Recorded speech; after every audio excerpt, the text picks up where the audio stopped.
ఎందుకు మగధా న్యూస్ లక్ష్మి 498 ఏని ఇంత ప్రధాన ఎజెండాగా తీసుకుంది అని మీరు అనుకుంటున్నారా? మగవాడు మగవాడుగా స్త్రీ స్త్రీగా ఉన్నప్పుడు ఏ దేశంలో కూడా ఎలాంటి సమస్య రాలేదు. గతంలోలా ఇప్పుడు మనపైన ప్రత్యక్ష యుద్ధాలు జరగట్లేదు. ఇలాంటి యుద్ధాలు అంటే ఇలాంటి సెక్షన్లు చట్టాలు తీసుకొచ్చిన యుద్ధాలు ఏవైతే ఉంటాయో వీటితో స్త్రీ జాతితో మగ జాతిని అంతమొందిస్తే వాళ్ళ టార్గెట్ సక్సెస్ అవుతుంది. అనేక దేశాలు ఈ గేమ్లో ఇప్పటికీ బలైపోతూ ఉన్నాయి. భారత్లో ఈ గేమ్ని ప్రతి స్టేజ్లో కూడా అంటే ఈ 50 ఏళ్లలో కాంగ్రెస్ పాలించిన 50 ఏళ్లలో పెంచి పోషించింది కాంగ్రెస్ పార్టీ మాత్రమే.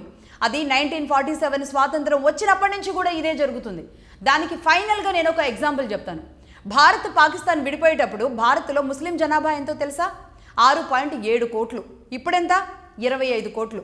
అదే భారత్ పాకిస్తాన్ విడిపోయేటప్పుడు పాకిస్తాన్లో హిందూ జనాభా ఎంతో తెలుసా? పంజాబ్ సింధు ప్రావిన్స్లో 20% మంది హిందువులు ఉన్నారు. ఇప్పుడు కేవలం పాకిస్తాన్ హిందూ జనాభా 1.8% మాత్రమే. అంకెల్లో చెప్పాలంటే ఆనాడు హిందువులు పాకిస్తాన్లో 4 కోట్ల మంది ఉంటే ఇప్పుడు కేవలం హిందువులు 25 లక్షలు మాత్రమే ఉన్నారు పాకిస్తాన్లో. అంటే 1971లో ఒకసారి పాకిస్తాన్ అండ్ బంగ్లాదేశ్ లెక్కలు చూస్తే కనుక 1971లో పాకిస్తాన్ నుంచి బంగ్లాదేశ్ విడిపోయేటప్పుడు బంగ్లాదేశ్లో హిందూ జనాభా ఎంతో తెలుసా? 33%. అంటే ఇప్పుడు ఎంత ఉందో తెలుసా? కేవలం 7.95% మాత్రమే. ఎలా పాకిస్తాన్లో బంగ్లాదేశ్లో హిందువులు తగ్గుతారు? ఎలా భారతదేశంలో ముస్లింలు పెరుగుతూ ఉంటారు?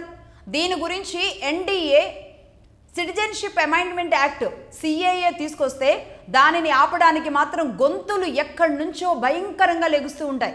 పాకిస్తాన్ హిందువులని ఏం చేశారు మరి? పాకిస్తాన్లో ఉన్న హిందువుల్ని బంగ్లాదేశ్లో ఉన్న హిందువులు ఏం చేశారు? ఒకటి చంపనైనా చంపుండాలి, 2 మతమైనా మార్చి ఉండాలి.